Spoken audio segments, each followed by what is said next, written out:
About culture. So great, we had Michael before because he was like just explaining all that stuff on a different level.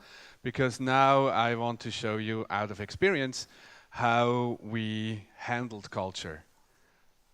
Strongly believe that you cannot change culture, but you can like change your own behavior, so culture will reform or form differently in the future. So sometimes you're in a team and it feels a bit like wacky because you're like new or other people are new, like a bit today, right? So you came in, you joined, and now you sit there and you had other people, you moved around. Some of them you know, some of them you don't. And you can change that feeling quite easily. So everybody gets up quickly. Hands up in the air. Right. And now everybody looks to that wall, right? Turn around, all the way, right? You see those shoulders in front of you? Give them a massage, right? You need to screw it up, right? Oh, look how it feels.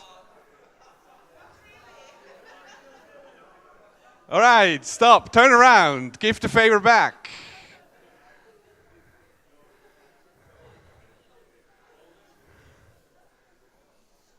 Awesome. You want to continue? All right, have a seat. That's what you need in the morning, right? So you can do that. You can start like every morning like this if you want. Guys, you just need to change yourself. You just need to change your behavior. You just need to change yourself. But let me start with a little story of this plexiglass cube. Isn't it beautiful? Great. It was not that actually my personal story, that plexiglass cube. Ours had like a bobsledge inside because it's like Switzerland and stuff. So, and they wanted to show team, you know. That one morning I came to my desk at work in a big company. I'm not working there anymore, luckily, but there was this plexiglass cube on my desk. And I'm like, what is this? I mean, what is this bobsledge guys doing on my desk now? And there were some words written similar to here, like vision of the future, or together we're stronger, stuff like that. And you have no idea where this thing is coming from, right? And then you figure out and like, oh, there's a little leaflet next to it. And you read it and it's like, oh, this is our guide. This is how we are. This is our culture. And then you go like, oh, okay, interesting. And then you find out that HR did do a great job by like finding out that the culture wasn't that good. So they ask someone in HR like, who has an idea to improve our culture? And then the practitioner, the student, is like, yeah, I have one. You know, I saw that plastic cube or this cube, and we could do that and bring it to everybody's desk, and bah, check, right? Check, job done. Nothing ever happened with this cube or these words written on the cube anymore afterwards, and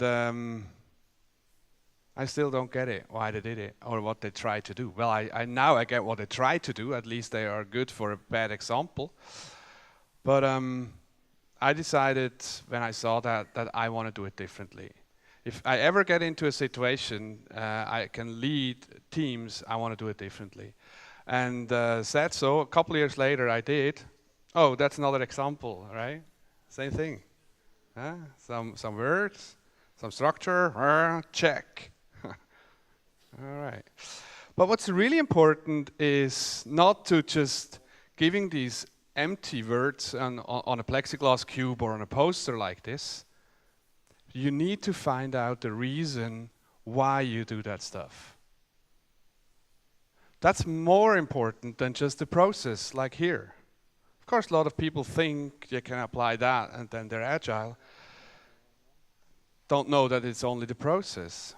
Find out the reason. Get together with your team. And I want to show you just a second. Got an issue here with the tone.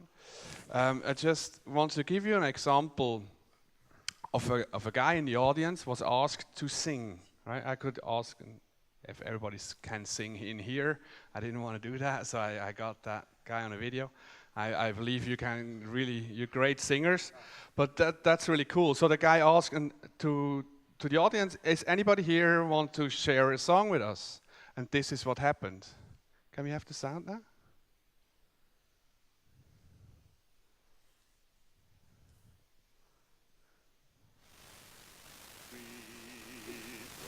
The sound that saved a wretch like me. Wow. That bro could sing, you know what I'm saying? All right. Now. Right? And then he gave him a reason and said, hey, imagine that your body is just coming out of jail and you see him again after years and years and you haven't seen him before. And then he asked him are you in this world? Do you see your body walking out of jail and you see him the first time again? He said, yeah. Say, okay, sing the song again. Now we need the sound again. How sweet the sound that saved a wretch like me.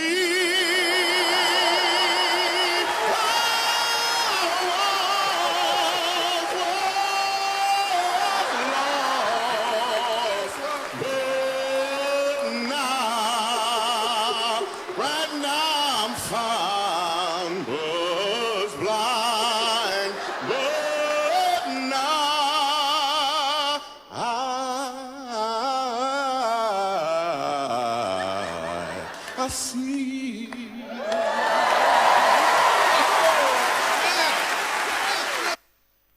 I think what's amazing is also not only the sounds better, still the same content, doesn't only sound better, but have you seen what happened to the audience and the people around? Before they were like, that guy can sing. And then in the second time, they go up and like cheer up. Of course, it's in the States, right? It's a bit different than here or where I live. But still, the audience, the effect to the audience is huge. And the only thing he changed was the reason why he does stuff.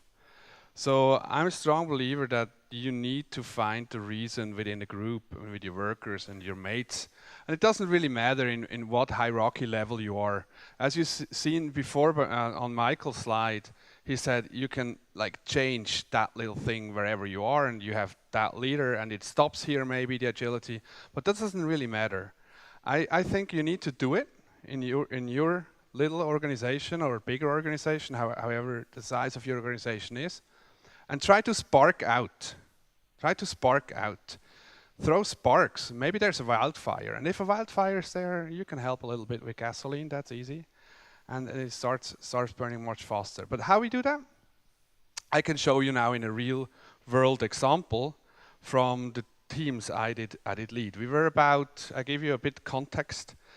We were about 6 teams, about 45 people, and we were achieved or bought by a larger company with about 250 people.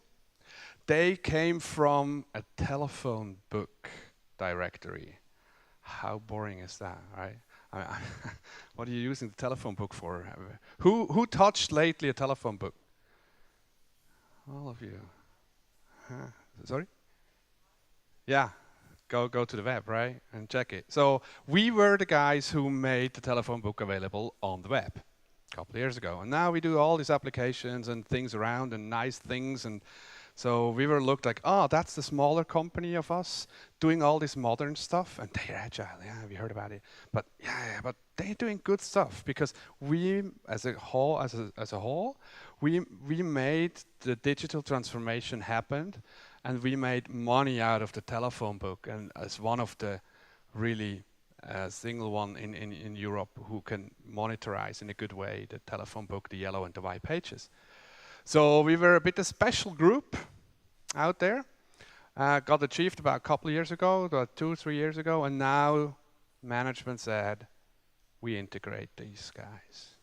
They have to go to the same offices, the same corporate offices, and we had these beautiful, beautiful houses, and then move.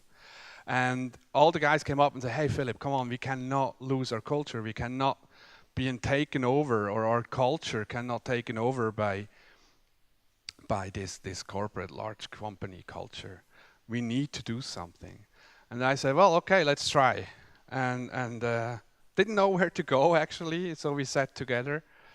And we're actually the single seat in that stadium, which was red. Red stands for like being agile, right? Around there, all the green ones, like, telephone books. You need to fix the directory. You need to buy paper. You need to find a printer. And then you have a release date, because the telephone book needs to be distributed, and there's a lot of legal stuff and blah, blah, blah, right? So they didn't really want to be agile even, because these processes were really, really made and put in stone because they're so old and used. And they were good at it. They were really good at it. But we were the only ones, the red seat in the stadium, I called. And then we sat together, started with Post-its, because we think we're agile when we use Post-its. And then we started and grouped that stuff into groups and say, okay, what is really important? What is why do we come to work? What is important to us? And what do we actually do? What does make our culture happen as it is? So we danced it a bit.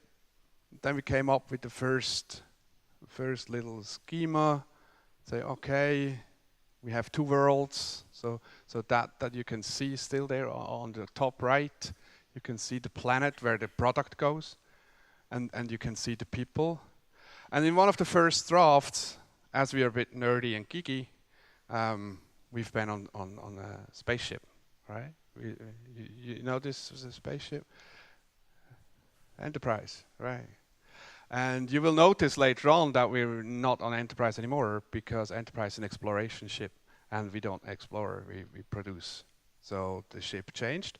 But you will find Enterprise somewhere else on the picture. Then, it gives you first experience of it. And we iterated about 3 times. I think what's important to say is that this is the unit we were in, and we just noted down our own culture and not the culture out there and somewhere else. No, just ours. And we also try, and it was a bit tough to stay on the current culture and not on the wished culture. So usually we always tended to move to the future and like note down our dreams. But we stood then down to our own current culture. So then we had a next iteration.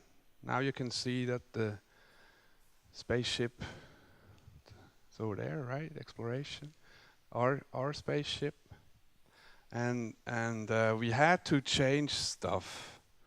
Just maybe a fun example. Go back. Here we kicked out people, right? And it says we don't want to work with assholes. So next iteration, we don't kick out people anymore. But all the way on top, you see there where we launch stuff, there's a sign saying we don't work with assholes. And on the final one, on this one, you will see the sticker down here, we don't work with jerks. So what happened, and I use this as an example because it's a bit like, for conferences you need these special things. But I think what it clearly can show is that during these 3 weeks and 3 iterations, we had so many discussions with the whole company, with the leaders, with the managers, with the co-teams, and talked about why we want to have this sticker on our ship, right? And we had to explain ourselves and say, well, this is not meant that you are an asshole when we don't want to work with you, but your behavior disturbs our teamwork and our output. And we figured that we need to do that wording thing a bit, so for management. But we also figured that we need to explain a bit more, so other teams, other departments, other management, other leadership will understand what we do. And what we created is like a set of cards, kind of these things, and we cut out smaller parts of the ship, or things like this. Don't play the blame game, and then we explicitly wrote what we mean with it, what that means for us, and invited to talks. So this was necessary, was not planned, but was necessary, I think, after the asshole talks. So, how did we announce our culture? I mean, you cannot announce a culture, but how did we make it known? Basically, that's it. Just printed it big, did hang it to the wall, and made sure that we had it gardened from two of us. Right? So every day, all day long, two of us were sitting just next to that picture, and we were waiting for people stopping, looking at it, maybe start even discussing. And then we jumped in and said, hey, got a question? Yeah, what's that jerk things for? Oh, well, look at all the other stuff. Look at all the other stuff, it's good.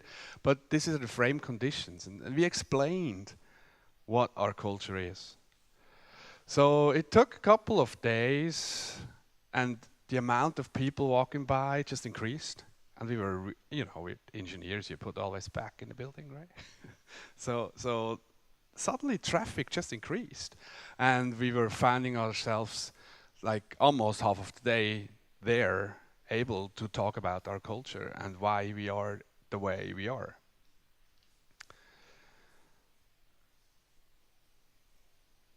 Yes, and we could ask for feedback and listen to that people, and got the feeling how they react to us too. So remember, we're still this little satellite coming into this huge building, and we also got the feedback. We also got feedback for it. And if you look at it, if I go back, here we do have, that's basically our insurance.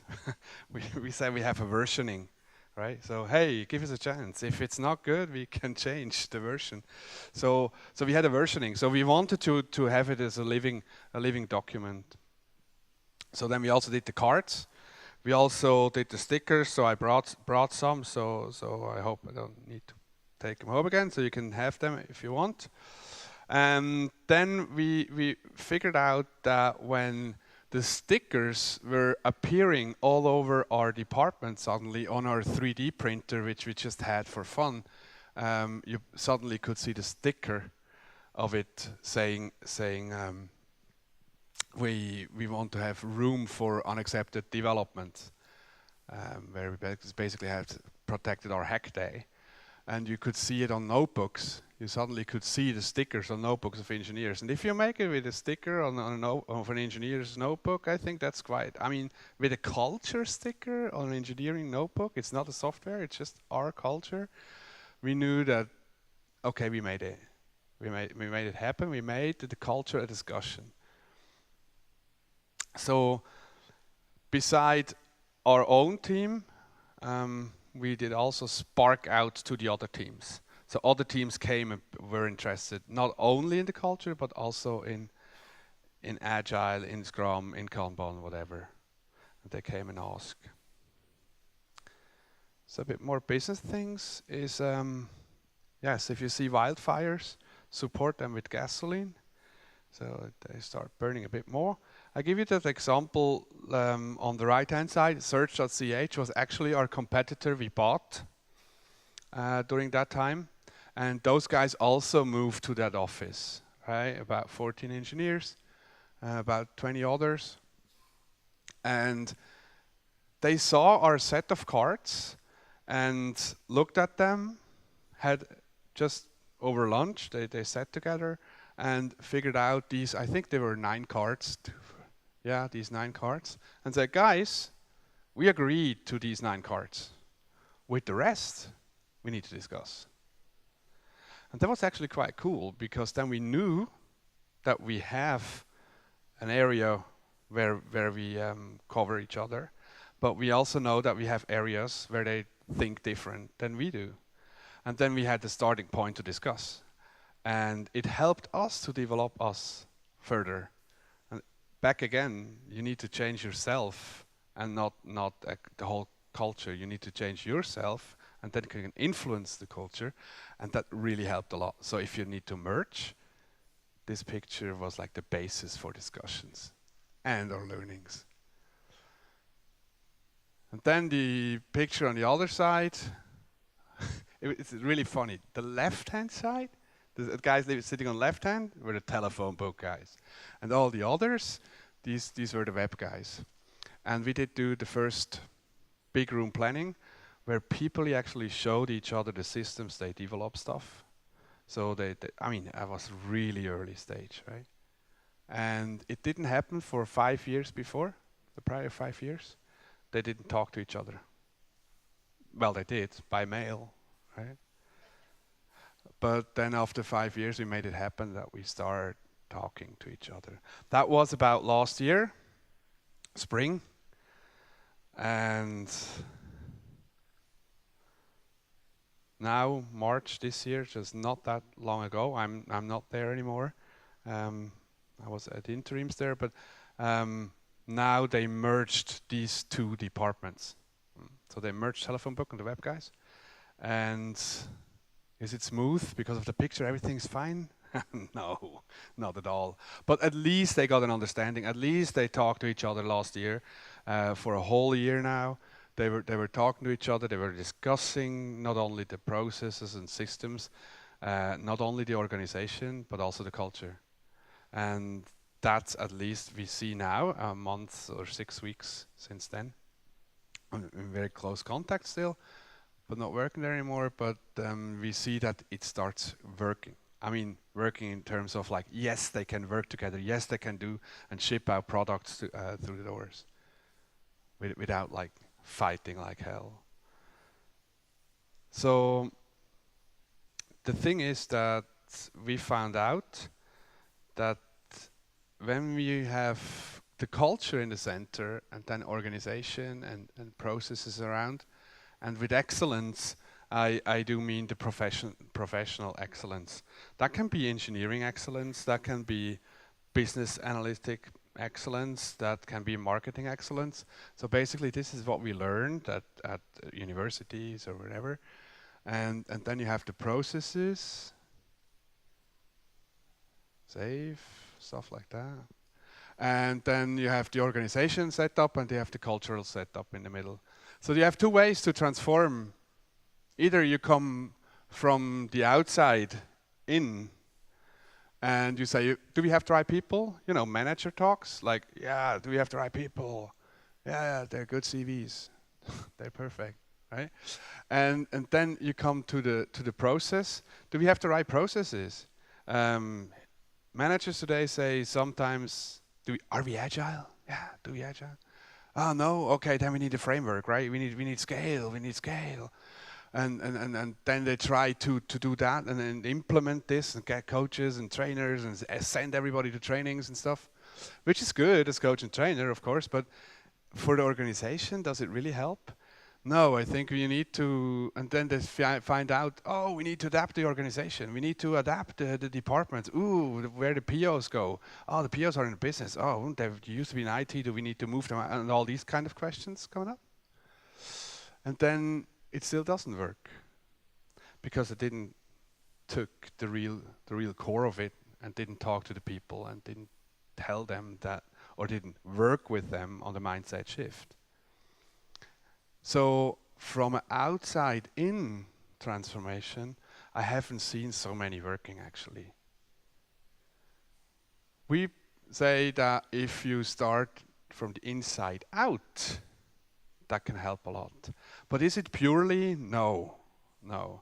I haven't found a better visualization way, but I think you need to maybe start at culture, but then fast go into the other stuff and try to transform. But culture is a thing you need to have in the core of your transformation so you can make it work. And don't do it like people like Dean Leffingwell said, change culture lost. I haven't seen that working at all. So change culture also first, also in the very beginning. That's what we learned out of that. And we made a lot of red seats. Not everybody is red. Sometimes it's even good that they are green and still green. So sometimes in these agile forums and agilist talks, we think everybody needs to be agile. And I think no. There are things, projects, products, you don't need to become agile. You do better when you stay in this old school stuff because it works. Right? For example, if it's not complex, if it's just complicated, you better stay there. And you don't need to apply agile stuff. So it's good we have green seats, but it's very good that where we need it, where the stuff is complex, that we introduce this agile things and also improve the culture. So that was my experience, and I hope I can take a lot of questions now. Yeah, whoever.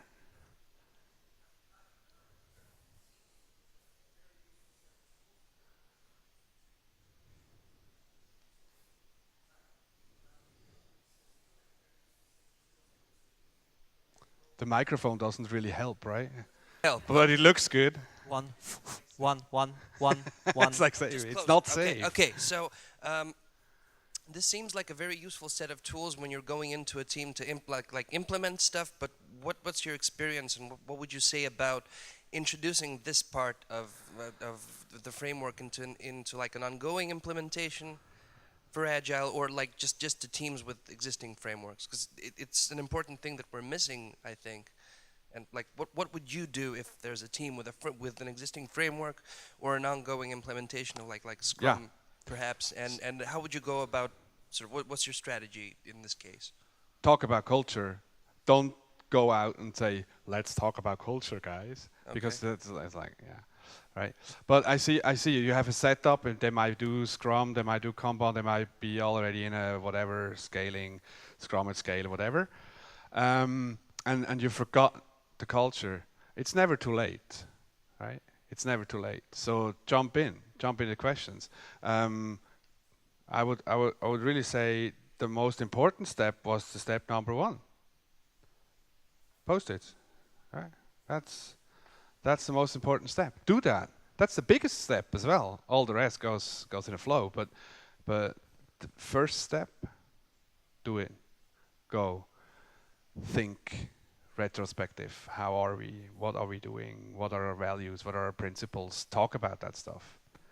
And I've seen some teams that they really have a hard time talking about things like that because it's like not what we learned as engineers at university and elsewhere. It's sometimes a bit difficult, but start doing it.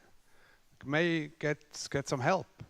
We found in HR in another company. We found in HR someone who wrote a master work about it and looked for an example. And we say, hey, come on in, help us. Right? So if you talk about it, I'm quite sure you can become better fast. Other questions? He gave me the thumb, so I think your question is answered. Sorry. Oh. Like Andre, you're on. It's an awesome picture. I really like it. It's geeky. It's full of art. I really love it. I think it's a great visualization tool, and you can really win the hearts of geeks Mhm. with it. It's smart. I like it. My question is how you work with not just negative feedback. I mean, it's easy to work with negative feedback when somebody just says, "Oh, it sucks. I just hate it. You're just dumb." But there are other people, and in the organizations where I have a lot of smart people, a lot of become nihilists, and you get a lot of cynical answers to that because people think that all this culture schmalcher and those HR schmalcher people, Yeah, soft skills whatever. shit. I'm a cool engineer, and you're just whatever you Yeah. are, and inferior beings. So the things become local memes, and people just have laughing about it. And Right. I mean, it's natural, right? Because also in many IT companies, there are a lot of young people who are, still in their teens or whatever, or at least the mental age is 12. But anyway, how do you work with that and with the feedback like that? Well, have you ever heard, noticed that when you call someone and you know that that person is smiling at the other end without seeing that person? You know, when you notice that that person must be smiling and happy without even seeing that person. It also happens on websites. You can look at websites and you know that's a really cool team behind this website. You feel it. And with this picture, we haven't had officially or openly negative feedback because I think that people also feel that we love what we've done here, right? So it's like, yes, this is us. This is, and we're open to discuss here and there. So I think therefore we haven't had so much negative feedback on it. And depends to back to your question is like how do you answer these kind of people who laugh? I mean, people who laugh about something, it's awesome because they're unsure. So give them the things, give them arguments so they can become secure and sure about things. Depends a bit how people are.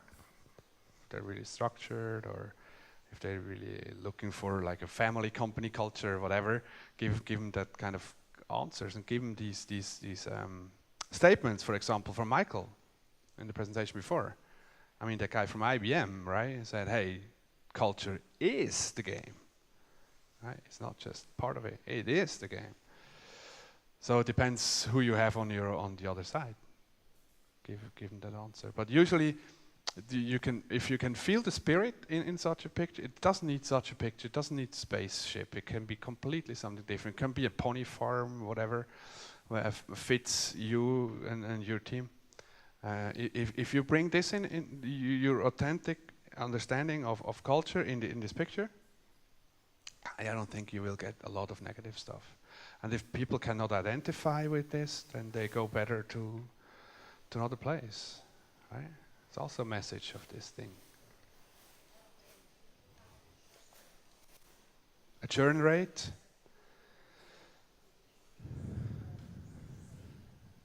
No, it stood the same. It stood the same. It was very low, actually. But that's very difficult to say why these people then left, right? So what they tell you might be part of the truth. But we didn't lose a lot. We lost about 1 or 2 in this year we introduced it. But like getting this company, the little small company, into this huge thing, yeah, it's not an easy task. But we only lost 2 over a year out of 40, and we think it's quite a good average. Yes. Hello. Hey. I have got one. Sorry. Hello. I have got one question. What if we want to change a culture? I think that you in the last slide you show that culture is a core, but if we want to change it, how it easy to maybe some.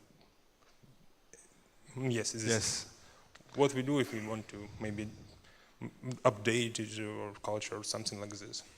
Good question. Thanks for that. No, I don't think that you can change culture. You can change yourself. You can change your behavior. This will influence culture. Sometimes I describe the culture as the shadow of the company's people and their behavior and values and principle. So it's a shadow of all of that, of the sum of this. And if you start changing that, by changing yourself, by changing your team, by changing your behavior, then you can influence the culture. But I don't think that you can change culture itself, right? What if we think that is like wrong way of our culture? Then we behave wrong. Someone is behaving wrong, or not the way you want it, or you wish to be, right? Find out, talk about it, and I mean, if you do Scrum, you have retros. If you're Agile, you have retros, you have feedback, and you use all that stuff, right? Sometimes it's necessary to get that thing back alive. If you go into retros and you only talk about like the output or the outcome, best way, but not about the team. So you need to reactivate that stuff and talk about it. But changing culture is not something you just do as a project. This is a lot to do with the leader. And I think the culture is very close to the leading people. It's not only the leader in terms of hierarchy, but also like the tech lead or the people having the power inside, internally. That does answer your question? Yes, thank you.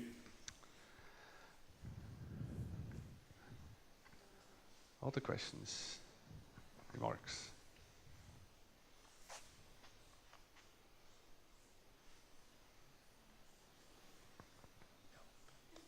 Is that it? Sorry? Where can we get such amazing picture? Yes, I brought you guys some pictures. I have some of the printouts. You can come up here and get them afterwards. I have also some stickers and stuff, but you can also download it on our website. It's a PDF and it's free and it's open. And sure. All right. Thank you guys very much.